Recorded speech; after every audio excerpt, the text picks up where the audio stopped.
Stories. Rangapuram అనే ఒక అందమైన పల్లెటూరు. ఆ ఊరిలో కళ్ళకపటం ఎరుగని పుల్లయ్య, అతని కూతురు మల్లి నివసిస్తూ ఉండేవారు. పుల్లయ్యకి భార్య లేదు. కూతురు మల్లి అంటే ప్రాణం. మల్లి చాలా తెలివైన పేదమ్మాయి. వాళ్ళ దగ్గరున్న ఒకే ఒక ఆస్తి ఊరి చివరున్న 2 ఎకరాల పొలం. కాని ఆ పొలం మీద ఊరి కరణం సుబ్బారావు కన్ను పడింది. ఒకరోజు ఉదయం పుల్లయ్య గారి చిన్న పూరి గుడిసెలో, మళ్ళీ అమ్మా మళ్ళీ నా గుండెలో ఏదో తెలియని ఆవేదనగా ఉందమ్మా. ఈ జ్వరం కంటే ఆ కారణంగాడు రేపేం చేస్తాడోనన్న భయమే నన్ను తినేస్తుంది. నాన్నా, మీరు ముందు ఆ వేపాకుల కషాయం తాగండి, ఒంటికి మంచిది. అయినా ఆ కరణం గారు ఏం చేస్తారు నాన్నా? మనం ఆయనకి ఇవ్వాల్సిన అప్పు 100 రూపాయలేగా. ఆ 100 రూపాయలు ఎలాగోలాగా పంటొచ్చాక తీర్చేద్దాం. మీరెందుకు అంత కంగారు పడుతున్నారు? నీకు లోకం తీరు తెలియదమ్మా. ఆ కారణం సుబ్బారావు మామూలు మనిషి కాదు. వాడు కొండనాలిక్కి మందేసి ప్రాణం తీసే రకం. 100 రూపాయల అప్పుకి 1000 రూపాయలని దొంగ లెక్క రాసి మన 2 ఎకరాల పొలం లాక్కోవాలని చూస్తున్నాడు. నిన్ననే వాడి బంట్రోతొచ్చి బెదిరిచ్చాడు. ఏం మాట్లాడుతున్నారు నాన్నా? 100కి 1000 రూపాయలు ఎలా రాస్తారు? మన ఊరి పంచాయతీ పెద్దలున్నారుగా, న్యాయం ధర్మం చూడరా? పంచాయతీ పెద్దలు మంచి వాళ్ళేనమ్మా. కానీ కరణం దగ్గర దొంగ పత్రాలున్నాయి. ఆ పత్రం మీద నా వేలి ముద్రుందంటున్నాడు. నేను చదవటం రాని వాణ్ణి ఏదోడు చెప్పి నా దగ్గర ముద్ర వేయించుకున్నాడేమోనని నాకిప్పుడు అనుమానంగా ఉందమ్మా. ఆ పొలం పోతే మనకింక దిక్కెవరు తల్లి? నువ్వా ఈడొచ్చిన అమ్మాయివి. రేపు నీ పెళ్లి ఎలా చెయ్యాలి? ఈ రోగంతో నేను పోతే నీ గతి అవుతుంది తల్లి అని కళ్ళల్లో నీళ్లు తిరుగుతాయి. నాన్నా, మీరు ఏడవకండి. నా కళ్ళెదుట మీరు కంట పెడితే నేను తట్టుకోలేను. మీరు నన్ను పెంచింది భయపడే ఆడపిల్లలాగా కాదు. ఈ మళ్ళీ తెలివేంటో ఆ కరణంగాడికి చూపిస్తాను. ఆ దేవుడు మనకు డబ్బు ఇవ్వకపోయినా ధైర్యం, తెలివితేటలు ఇచ్చాడు. మన పొలం నుండి పిడికెడు మట్టి కూడా వాడు తీసుకోలేడు. మీరు ప్రశాంతంగా పడుకోండి.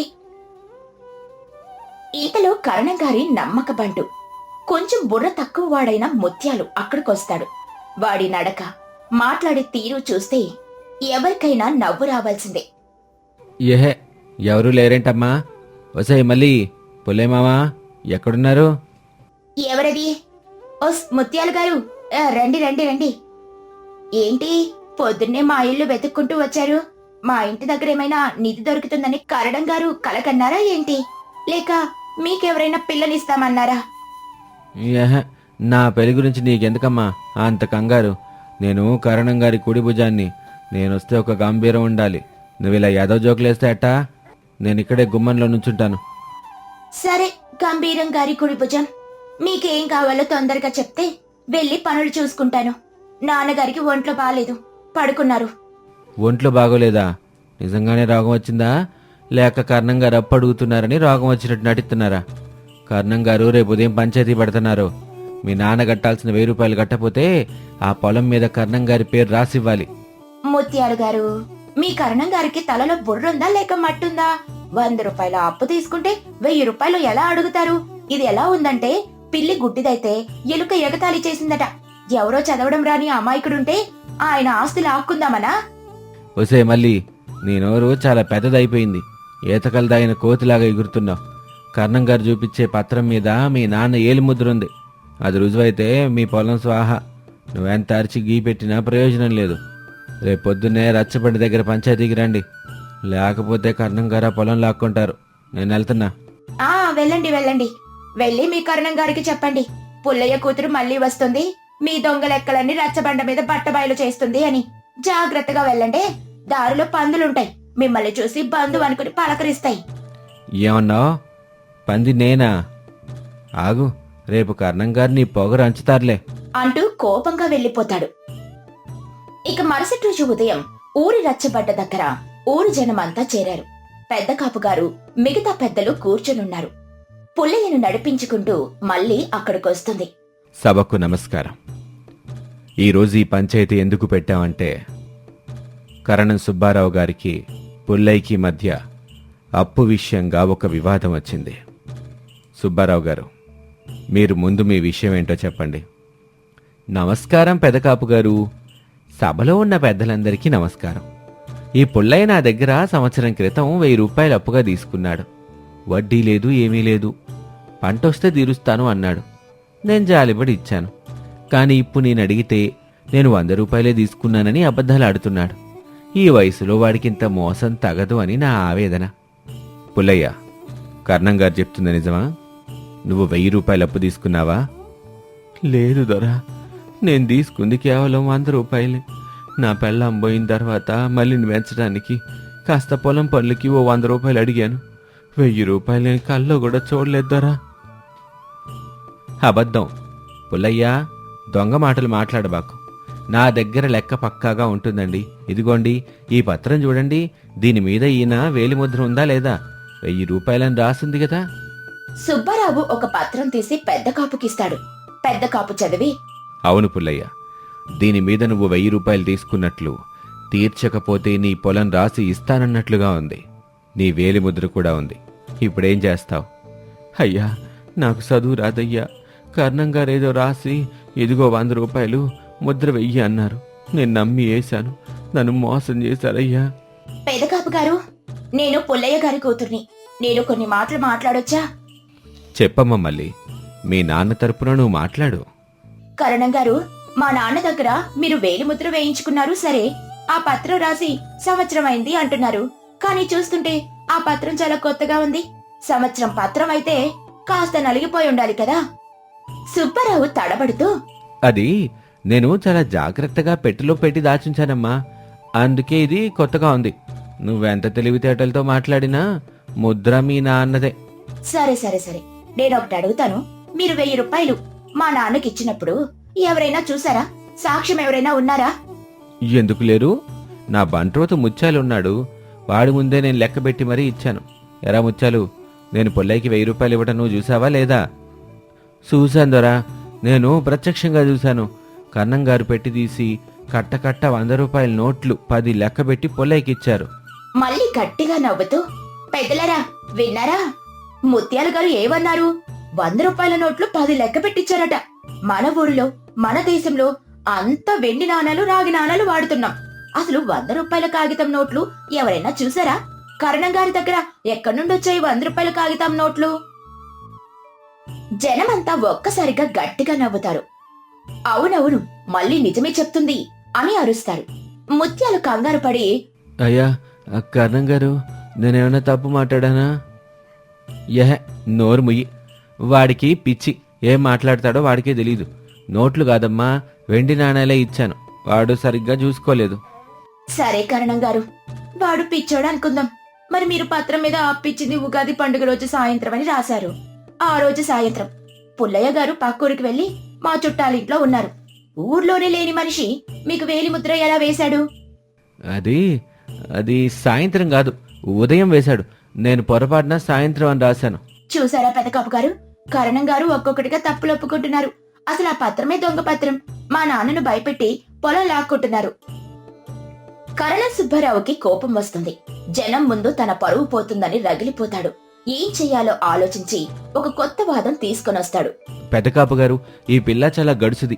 నన్ను మాటలతో మాయ చేస్తుంది. ఏం చెప్పినా పుల్లయ్య వేసిన వేలిముద్ర మాత్రం నిజం. నేను ఆస్తి లాక్కోవాలని ఏమీ చూడట్లేదు. నా డబ్బు నాకు కావాలి, అది నా హక్కు. మళ్ళీ కరణం గారు చెప్పింది కూడా ఆలోచించాలి. వేలిముద్ర మీ నాన్నదే. దానికి నువ్వేం సమాధానం చెప్తావు? మళ్ళీ ధైర్యంగా, పెదగబ్బు గారు, ఆ వేలిముద్ర నిజమే కావచ్చు కానీ ఆ పత్రం మాత్రం దొంగదే. మీరందరూ ఒప్పుకుంటే నేను ఒక సత్య ప్రమాణం పెడతాను. ఎవరు నిజం చెబుతారో, ఎవరు అబద్ధం ఆడుతారో ఆ ప్రమాణంతో తెలిసిపోతుంది. ఏంటమ్మా ఆ ప్రమాణం? ఎవరైనా నిప్పు పట్టుకోవాలా లేక నీట మునగాల? అంత కష్టమైన పనులు అక్కర్లేదయ్యా. నేను మా ఇంటి నుండి ఒక మట్టి కుండ తెచ్చాను. అందులో మా ఇంటిలో వేల్పు సత్యదేవత ఉన్న నల్లరాతి విగ్రహం ఉంది. ఆ దేవతకి ఒక మహిమ ఉంది. సుబ్బారావు నవ్వుతూ, దేవత మహిమ? నీకు పిచ్చెక్కిందా పిల్ల? ఏంటా మహిమ? ఈ కుండ లోపలికి చెయ్యి పెట్టి దేవత విగ్రహాన్ని తాకి నేను నిజమే చెబుతున్నాను అని ప్రమాణం చేయాలి. ఎవరైతే నిజం చెప్తారో వాళ్ళ చెయ్యి ఏమీ కాదు. కానీ ఎవరైతే అబద్ధం చెప్పి దేవతను ముట్టుకుంటారో దేవతకి కోపం వచ్చి వాళ్ళ చెయ్యి నల్లగా మసిలాగా మారిపోతుంది. ఇది మా తాతల కాలం నుండి వస్తున్న నమ్మకం. కరణం గారు, మీకు మీ నిజాయితీ మీద నమ్మకం ఉంటే ఈ కుండలో చేయి పెట్టండి. జనమంతా ఆశ్చర్యంగా చూస్తారు. ఊరిలో పెద్దవాళ్ళు అవునవును దేవత ప్రమాణం చేయించండి అని అరుస్తారు.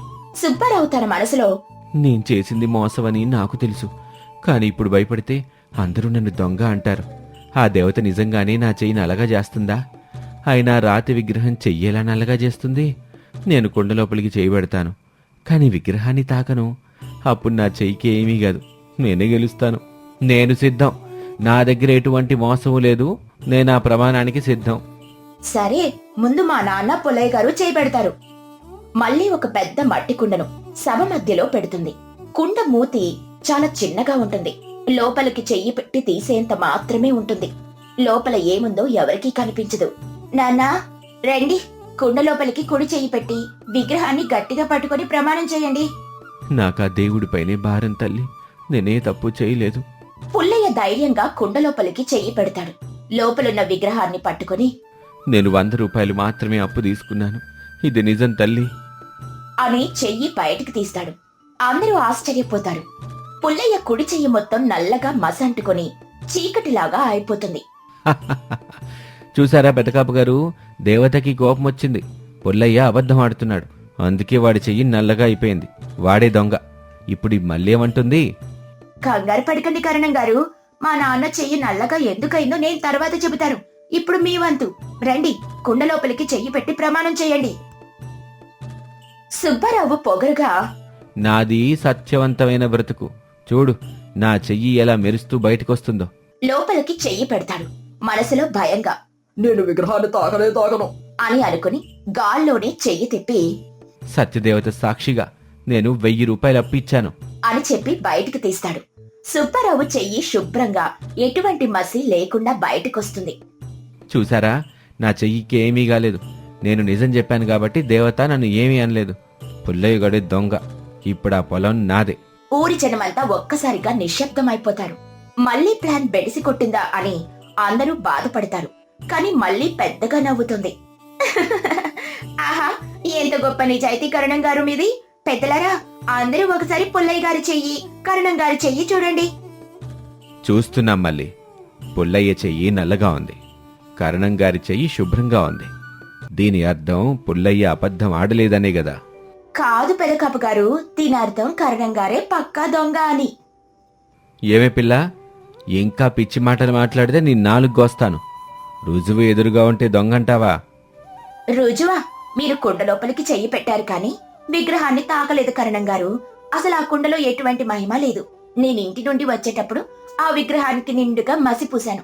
ఎవరైతే విగ్రహాన్ని తాకుతారో వాళ్ళ చేతికి మసి అంటుకుంటుంది. జనమంతా ఒక్కసారిగా ఆశ్చర్యంగా వింటారు. మా నాన్నకి తన నిజాయితీ మీద నమ్మకం ఉంది. అందుకే ధైర్యంగా భయం లేకుండా విగ్రహాన్ని గట్టిగా పట్టుకున్నారు. అందుకే ఆయన చెయ్యి నల్లగా అయిపోయింది. కాని కరణం గారికి తన మోసం తెలుసు. దేవత నిజంగానే చెయ్యి నల్లగా చేస్తుందేమో అన్న భయంతో విగ్రహాన్ని అస్సలు తాకనే లేదు. అందుకే ఆయన చెయ్యి మస అంటుకోకుండా శుభ్రంగా బయటకొచ్చింది. దొంగపాటు దొరికిపోయింది పెదకాపు గారు. ఊరి జనం ఒక్కసారిగా గట్టిగా నవ్వుతూ చప్పట్లు కొడతారు. సభాష్, మళ్ళీ కరుణం గారి బండారం బయట పెట్టావు అని అరవడం మొదలు పెడతారు. హై బాబోయ్, కరణం గారు, మీ బుర్ర కంటే ఈ పిల్ల బుర్ర పదునైందయ్యా.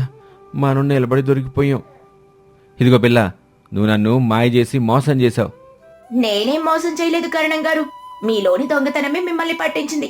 దేవత భయం తప్పు చేసిన వాడిని ఎప్పటికో ఒకప్పుడు పట్టిస్తుంది. కోపం, ఆశ మనిషిని ఎంత తీవ్రమైన తప్పులు చేసేలా చేస్తాయో ఈరోజు చూశాం. సుబ్బారావు గారు, మీరు మన ఊరికి కారణంగా ఉండి ఇంత నీచమైన పనికి ఒడిగట్టారు. చదువురాని పేదవాడి మీద దొంగపత్రం సృష్టించారు. దీనికి శిక్షగా పుల్లయ్య కట్టాల్సిన ఆ 100 రూపాయల అప్పు మీరు రద్దు చేయాలి. అంతేకాదు, ఊరి జనాల ముందు మీ తప్పు ఒప్పుకొని 500 రూపాయలు ఊరి గుడికి జరిమానాగా కట్టాలి. ఇది నా తీర్పు. తప్పైపోయింది పెదకాపు గారు. నా ఆశే నన్ను స్థితికి తెచ్చింది. నేను జరిమానా కట్టడానికి సిద్ధం. సుబ్బారావు అవమానంతో ముత్యాలను తీసుకుని అక్కడి నుండి వెళ్లిపోతాడు. సభాసదులారా, ఈరోజు మళ్ళీ తన తెలివితేటలతో తన తండ్రిని, వాళ్ళ చిన్న పొలాన్ని కాపాడుకుంది. చదువు లేకపోయినా సమయస్ఫూర్తి, న్యాయం మీద నమ్మకం ఉంటే ఎంతటి బలవంతునైనా ఎదిరించచ్చని రుజువు చేసింది. మళ్ళీ నా తల్లి, ఈరోజు నువ్వు నా ఆస్తిని కాపాడేవమ్మా. నువ్వు ఆడపిల్ల అనుకున్నాను గాని నువ్వు నా ఒంటికి ప్రాణం, నా కంటికి వెలుగువి తల్లి. నాన్న, మీరు నన్ను ప్రేమతో పెంచారు. అదే నాకు బలం. న్యాయం ఎప్పటికీ ఓడిపోదు. కరణం లాంటి వాళ్ళు ఎంతమంది వచ్చినా సత్యం ఎప్పటికీ గెలుస్తుంది. రండి ఇంకా ఇంటికి వెళ్దాం. ఆ రోజు నుండి రంగాపురం ఊరిలో మల్లి పేరు మారుమ్రోగుతుంది. ఆడపిల్లైన తన తెలివితేటలతో తన కుటుంబాన్ని కాపాడుకున్న విధానం అందరికీ ఆదర్శంగా నిలిచింది. ఈ కథలోని నీతేంటంటే, ఎంత గొప్ప ఆపదొచ్చినా కంగారు పడకుండా ధైర్యంతో, తెలివితో ఆలోచిస్తే సమస్యలన్నీ తొలగిపోతాయి. సత్యం ఎప్పటికీ గెలుస్తుంది, మోసం ఎప్పటికీ భంగపడుతుంది. గోదావరి తీరంలో ఉన్న సీతానగరం అనే ఒక అందమైన పల్లెటూరు. ఆ ఊరిలో రామయ్య అనే ఒక అమాయకపు రైతు ఉన్నాడు. రామయ్య ఎంత అమాయకుడంటే అతని కడుపులో ఏదీ దాగదు. ఏ చిన్న విషయం తెలిసినా ఊరంతా డబ్బా కొట్టి చెబుతాడు. అతని భార్య పార్వతి చాలా చురుకైనది, తెలివైనది. ఒకరోజు ఉదయం పార్వతి, ఏవండి ఏవండి, ఇంకా మంచం మీద అటు ఇటు దొర్లుతారేంటి? పొద్దునెక్కింది లేవండి, పొలానికి వెళ్లే దారి చూడండి. ఏమే పార్వతి, ఎందుకే పొద్దున్నే ఆ కోడిపుంజులాగా అరుస్తావు? నిన్న రోజంతా పొలంలో దుక్కి దున్ని నా నడుము ఇరిగిపోయింది. కాసేపు పడుకోనివ్వవే. మీ నడుము విరిగిపోయిందో లేక పక్క పొలం సుబ్బయ్యతో కబుర్లు చెప్పి మీ నోరు నొప్పి పుట్టిందో నాకు తెలుసులేండి. లేండి లేండి, చద్దన్నం మూట కట్టాను. ఆ సుబ్బయ్య ఎదురు పడితే ఓహో ఆహా అని వాగుతూ కూర్చోకండి. వాడు మహా గడుసువాడు, మన ఇంట్లో విషయాలన్నీ లాగేస్తాడు. ఒసేయ్, సుబ్బయ్య నా ప్రాణ స్నేహితుడే. వాడికి నాకు మధ్య రహస్యాలేముంటాయే? అయినా నేనేమైనా నోటి దురుదోడినా ఏంటి? నువ్వు మరీను. అయ్యో దేవుడా, మీ నోటి దురద గురించి ఊరందరికీ తెలుసండి. మొన్న నేను వంకాయ కూర వండితే మా ఆవిడ వంకాయ కూర వండింది, గిన్నె మాడగొట్టిందని ఆ జమీందారు గారి బంటు సింగడికి కూడా చెప్పారు. నా పరువు తీశారు. మీ కడుపులో అసలు ఏది దాగదండి బాబు. సర్లేవే సర్లే, నువ్వేదో పెద్ద మహారాణివే అన్నట్లు ఫీల్ అవ్వకు. నేను పొలానికి పోతున్నా. నాగలెక్కడ పెట్టావే? ఆ పశువుల పాకలో ఉంది, తీసుకోండి. జాగ్రత్తగా వెళ్ళిరండి. ఎవ్వరితోనూ ఎక్కువ వాగకండి చెబుతున్నాను. రామయ్య పొలానికి వెళ్లి నాగలి పట్టి దుక్కి దున్నటం మొదలు పెడతాడు. ఎండ మండిపోతూ ఉంటుంది. బా, ఈ ఎండేంట్రా బాబు ఇలా మండిపోతోంది. ఆ పార్వతేమో నన్ను పని రాక్షసుల్లాగా పనంతా చేయమంటుంది. నాగలితో గట్టిగా నేలను దున్నుతుంటాడు. టంగమని నాగలికి ఏదో గట్టిగా తగిలిన శబ్దం వస్తుంది.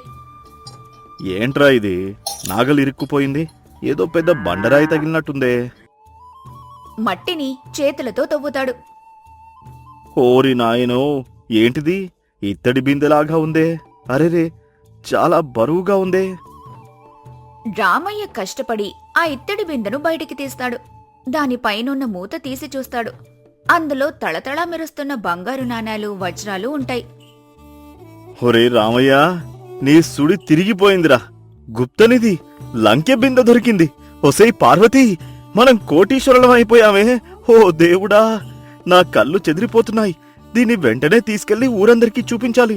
ఏమండి సుబ్బయ్య గారు, ఓ పూజారి గారు, ఎక్కడున్నారు?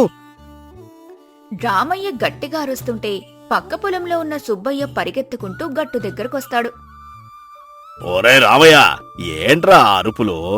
పంది పడిందా ఏంటి నీ పొలంలో? ఎందుకలా ఎగిరెగిరి గంతులేస్తున్నావు? రామయ్య నోరు తెరిచి నిజం చెప్పబోయి పార్వతి మాటలు గుర్తొచ్చి నాలుక ఖర్చుకొని, ఓయ్ సుబ్బయ్య, పంది కాదురా, పెద్ద పెద్ద వానపామురా. వానపాము వస్తే ఎవరైనా అలా గంతులేస్తారా ఏంటి? నీ ముఖం చూస్తుంటే ఏదో పెద్ద లాటరీ తగిలినట్టుంది. ఏంట్రా దాస్తున్నావా నా దగ్గర? అబ్బే, ఏం లేదురా సుబ్బయ్య.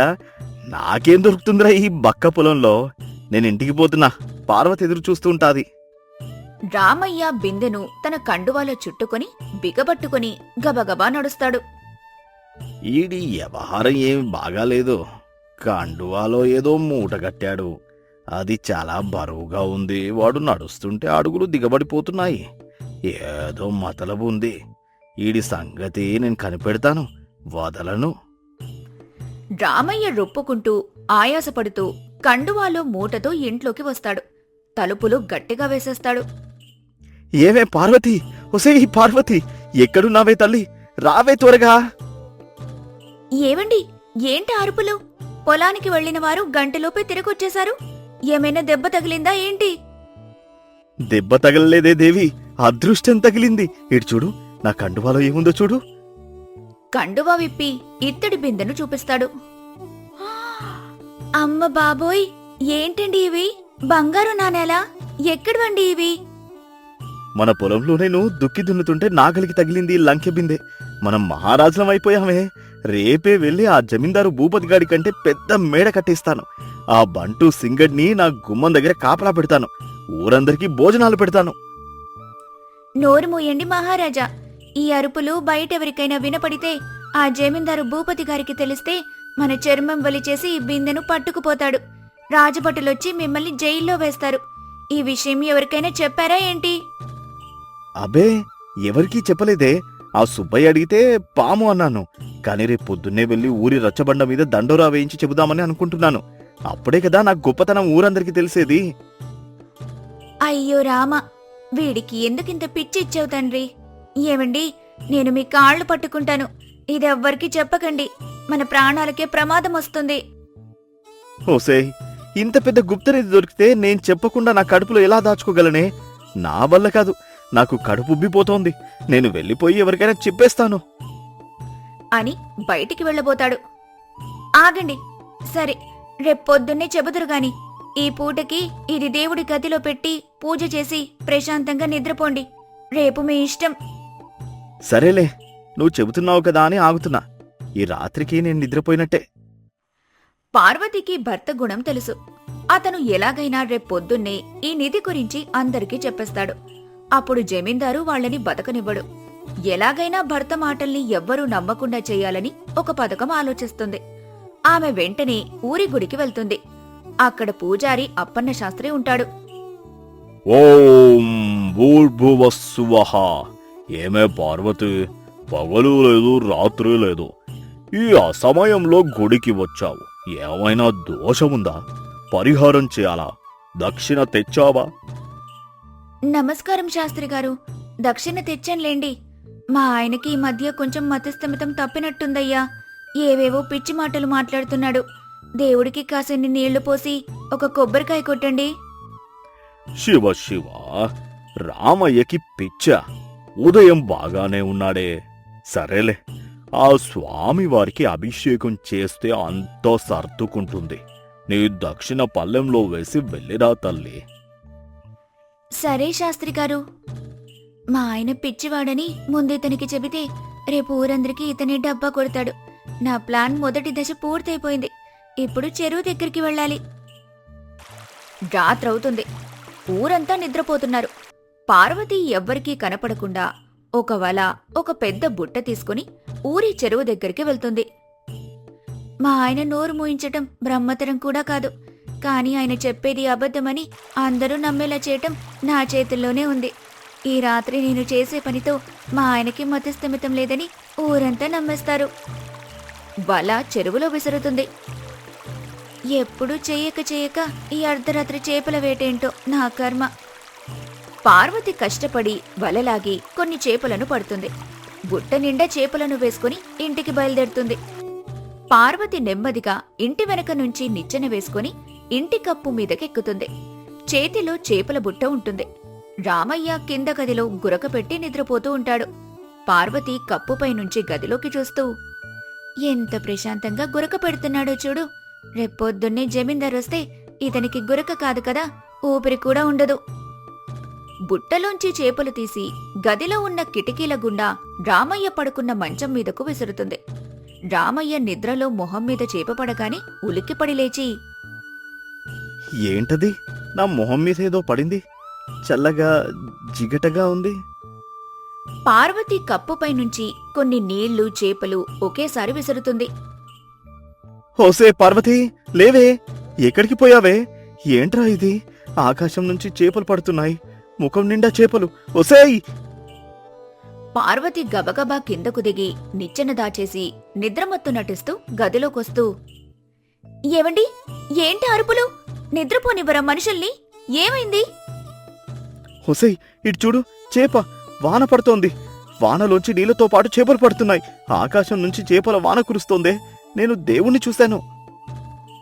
అమ్మ బాబోయ్, ఏంటండి ఈ వింత? నిజంగానే చేపల వాన కురుస్తోంది. ఇది దేవుడి మహిమేనండి. మనకు గుప్తనిధి దొరికింది కదా, దానికి గుర్తుగా దేవుడు ఇలా చేపల వాన కురిపిస్తున్నాడు. అవునా? అంటే ఇదంతా దేవుడి మహిమంటావా? ఎంత అద్భుతం పార్వతి! గుప్తనిధి దొరికింది, చేపల వాన కురిసింది. నేను రేపొద్దున్నే ఎవరికైనా ఈ విషయం చెప్పకపోతే నా తలకాయ పగిలిపోతుంది. సరే సరే, ఉదయం లేచాక చెబుతురు గాని పడుకోండిక.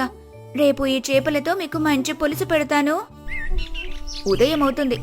పార్వతి చేపల పులుసు వండుతూ ఉంటుంది. రామయ్య నిద్రలేచి గబగబా తయారవుతాడు. హొసే పార్వతి, నేను బయటికి వెళ్తున్నా. రాత్రి జరిగిన వింత నిధి సంగతి అందరికీ చెప్పి వస్తాను. అలాగేనండి, వెళ్ళి చెప్పండి. ఆ ఊరి పెద్దకి, జమీందారు గారికి అందరికీ చెప్పండి. మీరెవరికి చెప్పినా పర్వాలేదు కాని రాత్రి కురిసిన చేపల వాన గురించి ముందుగా చెప్పండి. వాళ్ల ముఖాలు ఎలా ఉంటాయో చూడాలి. ఓహో, అలాగే దేవి. ముందు గుప్తనిధి, ఆ తర్వాత చేపలవాన. ఎరగదీస్తా. రామయ్య గర్వంగా నడుచుకుంటూ వెళ్తుండగా సుబ్బయ్య ఎదురుపడతాడు. ఏంట్రా రామయ్య, ఉదయాన్నే రాజుగారిలాగా నడుచుకుంటూ పోతున్నావు? నిన్న అడిగాను గదా, నీ కండువాలో ఏం తెచ్చావో చెప్పనే లేదు. ఒరే సుబ్బయ్య, నీకొక పెద్ద నిజం చెప్పాలరా. నిన్న నా పొలంలో నాకొక లంకె బిందె దొరికిందిరా. నిండా బంగారు నాణేలు, వజ్రాలురా. ఏంటి, లంకె బిందా? నిజంగానా రామయ్య? ఎక్కడుందిరా అదే? ఇంట్లోనే పూజ గదిలో దాచాన్రా. అది దొరికినందుకేరా దేవుడు నిన్న రాత్రి మా ఇంట్లో ఆకాశం నుంచి చేపల వాన కురిపించాడు. చేపల వాన ఆకాశం నుంచా? ఒరే రామయ్య, ఏమైనా తాగావా ఏంటి ఉదయాన్నే? వానలో నీళ్లు పడతాయి కాని చేపలు ఎలా పడతాయిరా, ఎర్రి బాగులోడా? ఒరేయ్, నేను నిజమే చెబుతున్నారా. నా ముఖం మీదే పడ్డాయి చేపలు. మా ఆవిడ కూడా చూసింది. ఇప్పుడే ఆ చేపలతో పులుసు కూడా వండుతోంది. నిధి దొరికిన సంతోషంలో దేవుడు చేసిన మహిమరాది. వీడికి పూర్తిగా పిచ్చి పట్టింది. నిన్నట్నుంచి ఎండలో పనిచేసి మాడు పగిలిపోయినట్టుంది. గుప్త నిధంటాడు, చేపల వాన అంటాడు. వీడి సంగతి జమీందారు గారికి చెబితే నాకు మంచి బహుమానం ఇస్తాడు. సర్లేరా రామయ్య, నువ్వెళ్ళి అందరికీ చెప్పు ఆ చేపల వాన గురించి. నేనెళ్తా. రామయ్య సంతోషంగా ఊరి గుడి దగ్గరికి వెళ్తాడు. అక్కడ అప్పన్న శాస్త్రి మంత్రాలు చదువుతూ ఉంటాడు. దండలయ్య శాస్త్రి గారు, మీ ఆశీర్వాదం కావాలి. ఏంట్రా రామయ్య, మొఖమంతా వెలిగిపోతోంది. నిన్న రాత్రి మీ ఆవిడ వచ్చి నీకు మతిస్థిమితం లేదని పూజ చేయించి వెళ్ళింది. ఇప్పుడు బాగానే ఉన్నావా? నాకు మతిస్థిమితం లేకపోవడం ఏంటయ్యా శాస్త్రి గారు? నేను అపర కుబేరుణ్ణైపోయాను. నిన్న నా పొలంలో నాకు ఒక లంకె బిందె దొరికింది. అందులో అంతా బంగారమే. ఏంటి, లంకె బిందా? శివ శివ, ఎంత అదృష్టం రామయ్యనిదే. దేవుడిదయ్యా. మరి గుడికి వాటా ఎంత ఇస్తున్నావు? ఇస్తానయ్యా, ఇస్తాను. అదంతా మా ఇంట్లోనే ఉంది. ఆ దేవుడికి నా మీద ఎంత ప్రేముంటే నిన్న రాత్రి మా ఇంటి కప్పు మీద నుంచి వాన కురిపించాడు తెలుసా? వాన కురిస్తే వింతే ఉందిరా. వర్షాకాలంలో వాన పడక మంచు పడుతుందా? వానంటే మామూలు వాన కాదయ్యా, చేపల వాన. ఆకాశం నుంచి టపటపా చేపలు రాలిపోయాయి. నా మొహం మీద, మంచం మీద అంతా చేపలే. రే, మీ ఆవిడ చెప్పింది అక్షరాల నిజమేరా. నీకు పూర్తిగా పిచ్చెక్కిందిరా రామయ్య.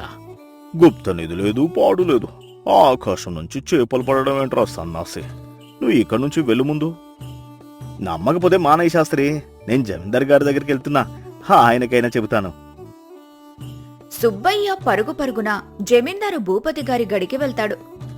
దండాలు దొరా, దండాలు దొరా. ఏంట్రా సుబ్బయ్య, ఆయాసపడుతూ వచ్చావు? పన్ను కట్టడానికి డబ్బులేమైనా తెచ్చావా? పన్ను కాదు దొరా, మీకు ఒక పక్క సమాచారం తెచ్చారు. మన రామయ్య గారి పొలంలో వాడికి నిన్న ఒక గుప్త నిధి దొరికిందట దొరా. ఒక పెద్ద లంకె బిందె నిండా బంగారు నాణాలున్నాయట. ఏంటి, లంకె బిందా? నా రాజ్యంలో, నా నేలలో దొరికిన ఏ నిధైనా నాకే సొంతం. ఆ రామయ్య గారు నాకు చెప్పకుండా దాస్తాడా? వాడి పొగరాని చేస్తాను. సింగడా, చెప్పండి దొరా, ఓ రామయ్య గారిని ఏం చేయాలంటారో? అతి చేయకురా సన్నాసి, వాడిని తీసుకురాపో. దొరా, వాడికో పిచ్చి పట్టింది దొరా. నిధి దొరికిన ఆనందంలో వాడి ఇంట్లో ఆకాశం నుంచి చేపల వాన కురుస్తుందని పిచ్చి వాగుడు వాగుతున్నాడు దొరా. వాడు చేపల వాన కురిసిందన్నా కప్పల వాన కురిసిందన్నా నాకు అనవసరం. నాకు కావాల్సింది ఆ లంకె బిందె. అప్పుడే అప్పన్న శాస్త్రి అక్కడికొస్తాడు. దండాలు జమీందారు గారు, మీకొక ముఖ్యమైన విషయం చెప్పాలి. మన రామయ్య గారికి గుప్త నిధి దొరికిందట. నాకిప్పుడే తెలిసింది శాస్త్రి గారు. వాడిని ఇక్కడికే తెప్పిస్తున్నాను. సింగడు రామయ్యను లాక్కొని జమీందారు గారి గడికి తీసుకొనొస్తాడు. రామయ్య ఏమాత్రం భయం లేకుండా ఉత్సాహంగా కనిపిస్తాడు. దండాలు దొరా, నేనే మీ దగ్గరికి వద్దామనుకున్నా, మీరే నన్ను పిలిపించారు. ఒరే రామయ్య, నీ పొలంలో గుప్త నిధి దొరికిందని తెలిసింది. ఈ భూమి నాది, అందులో దొరికిన నిధి కూడా నాదే. ఎక్కడ దాచావు ఆ లంకె బిందెను? మర్యాదగా చెప్పేయ్. చెబుతాను దొరా, చెప్పడానికే కదా వచ్చాను. ఆ లంకె బిందె మా ఇంట్లో దేవుడి మూలలో భద్రంగా దాచందురా. అందులో అన్ని బంగారు నాణాలే. నా సుడి మామూలుగా లేదురా. భేష్, నిజం చెప్పావు కాబట్టి నిన్ను వదిలేస్తున్నాను. సింగడా, వెంటనే రామయ్య ఇంటికి వెళ్లి ఆ లంక బిందెను తీసుకురండి దొరా, తీసుకురండి. ఆ నిధి దొరికిందనే కదా దొరా దేవుడు ఆకాశం నుంచి మా ఇంట్లో చేపల వాన కురిపించాడు. ఏంటి, ఆకాశం నుంచి చేపల వాన? ఏంట్రా వాగుతున్నావు? అవును దొరా, నిన్న రాత్రి నేను నిద్రపోతుంటే పైకప్పులోంచి నా మొహం మీద టపా చేపలు పడ్డాయి దొరా. వాన నీళ్లతో పాటు చేపలు కురిశాయి దొరా. మా ఆవిడ ఇప్పుడే వాటితో పులుసు కూడా వండింది. కమ్మటి వాసన వస్తుంది. మీరు కూడా వచ్చి తినండి దొరా. సింగడా, ఈడేంటి పిచ్చి పిచ్చి మాటలు మాట్లాడుతున్నాడు? ఆకాశం నుంచి చేపలు పడడం ఏంటి? వీడికి పిచ్చి పట్టిందా? అవును దొరా, ఈడి మాటలు ఇంటూట పిచ్చివాడలా ఉన్నాడు దొరా. నేను ముందే చెప్పాను కదా దొరా, ఈడికి మతిస్థిమితం లేదు. నిన్న ఎండలో పనిచేసి పిచ్చెక్కింది ఈడికి. అవును దొరా, నిన్న రాత్రి వీడి భార్య కూడా గుడికి వచ్చే తన భర్తకు పిచ్చి పట్టిందని నా చేత పూజ చేయించింది దొరా.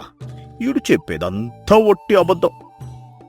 ఒరే పిచ్చి సన్నాసి, నా దగ్గరే నాటకాలు ఆడతావా? గుప్తనిధి లేదు, చేపల వానా లేదు. నీ పిచ్చి మాటలు నమ్మి నేను మోసపోయాను కదరా. వీడిని 2 తగిలించి బయటకు గింటేయండి. దొరా, నన్ను నమ్మండి దొరా, నేను నిజమే చెబుతున్నాను. మా ఇంట్లో లంకె బిందె ఉంది దొరా. ఆకాశం నుంచి చేపల వాన కురిసింది దొరా. కావాలంటే మా ఆవిడ్ని అడగండి దొరా. సరే, నీ పిచ్చి వదిలిస్తాను పద. అందరం వీడింటికే వెళ్దాం. వీడి భార్యనే అడుగుదాం. గుప్తనిధి దొరక్కపోతే వీడి చర్మం వలిచేస్తాను. పదండి.